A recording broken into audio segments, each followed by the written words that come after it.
எல்லாரையும் அதானி அதானி என்று பேசுகின்றீர்களே, தமிழ்நாட்டில் இருக்கின்ற மொத்த அதானி குரூப்பை யார் என்று சொன்னால் திராவிட முன்னேற்ற கழகம் தானே.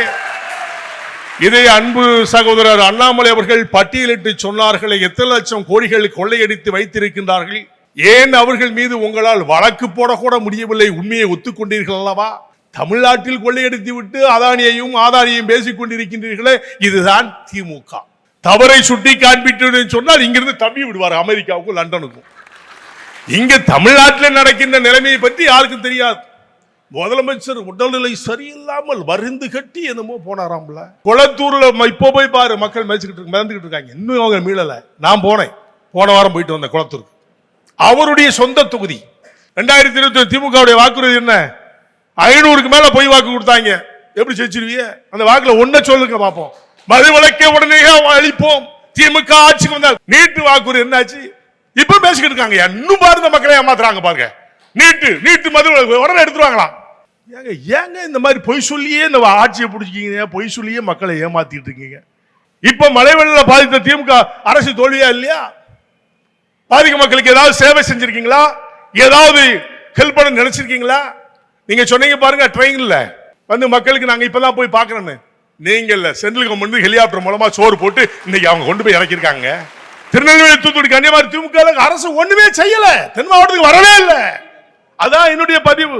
இல்ல இந்தியா கூட்டணியில ஒற்றுமை இருக்கா? இல்ல ஒண்ணு கேக்குறேன். இப்ப சில வாரங்களுக்கு முன்பா ஒரு வட இந்திய ஊடகம் கருத்து கணிப்பு வெளியிட்டது, தமிழ்நாட்டுல திமுக கூட்டணி 32 இடங்கள்ல ஜெயிக்கும், அதற்கான வாய்ப்பு இருக்கு அப்படின்னு.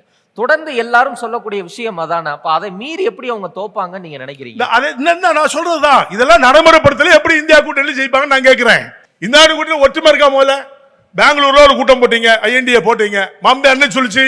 எங்க மக்கள் பணி இருக்கு, நான் இப்ப வர முடியாது, அடுத்த கூட்டத்துக்கு வரேன்னு சொல்லிச்சு. இங்க பேருடைய இழப்பு இருக்குல்ல, இங்க வந்து இழப்பை விட்டு நீ டெல்லியில போய் என்ன பண்ணீங்க? மக்களுடைய பாதிப்பு தமிழ்நாட்டில் இருக்கும்போது நீ அங்கெல்லாம் இருந்திருக்கணும். அந்த அம்மா என்டிஏ கூட்டணி வரமாட்டேன்னு போயிடுச்சு இல்ல. கெஜ்ரிவால் காங்கிரஸ் ஏத்துக்குவாங்க, ஐஎன்டி ஏத்துக்கிட்டாரா? இப்ப நம்ம முதலமைச்சர் ஐஎன்டி கூட்டி சொல்றாரு, யாரு கார்கே அறிவிச்சிட்டான்னு சொல்லி. யாரு ஏத்துக்கிட்டா? உங்க கூட்டணியிலேயே ஒற்றுமை இல்ல, இந்தியா கூட்டணியில நீங்க எப்படி ஜெயிப்பீங்க? என்னுடைய கேள்விதான். உங்க கூட்டணி எப்படி இருக்கு? உங்க கூட்டணி எப்படி இருக்கு? தேர்தல் வரும்போது சரிங்க, தேர்தல் வரும்போது தெரிஞ்சுக்கங்க.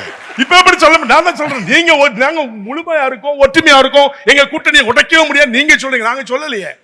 தேர்தல் வரும்போது பாருங்க யார் யார் ஒற்றுமையா இருக்காங்க, யார் யார் சேர்ந்துருங்க, நீங்க பாப்பீங்க. இப்ப நீங்க கூட்டணி சொல்றீங்களா ஒற்றுமையா இருக்கும், ஒற்றுமையா இருக்கணும். இந்த ஒற்றுமையில தனிச்சு நின்று யாரும் ஜெயிக்க தயாரா? யாருமே இல்ல. யாரோட யாரும் சவாரி ஏறித்தான் போகணும், ஒத்துக்கிறேன். மக்களுக்கு நீங்க சேவை செய்ய வேண்டும் என்ற மனப்பாங்களை நாங்கள் சொல்லுகின்ற வார்த்தையை குறை சொல்வதற்காக அல்ல. எந்த கூட்டணியாக இருந்தாலும் சரி, மக்கள் சேவை செய்யக்கூடிய மனப்பாங்கிலே வாழுகின்றவர்களாக இருந்தோம் என்று சொன்னால்தான் அது நிலைக்கும். மக்களை ஏமாற்றுகின்ற கூட்டணி என்றைக்கும் நிலைக்காது. மீண்டும் இந்தியாவை ஆளப் போகிறது மோடிஜி தான் என்பதை உறுதியாக சொல்லி மீண்டும் சந்திப்போம். நன்றி, வணக்கம்.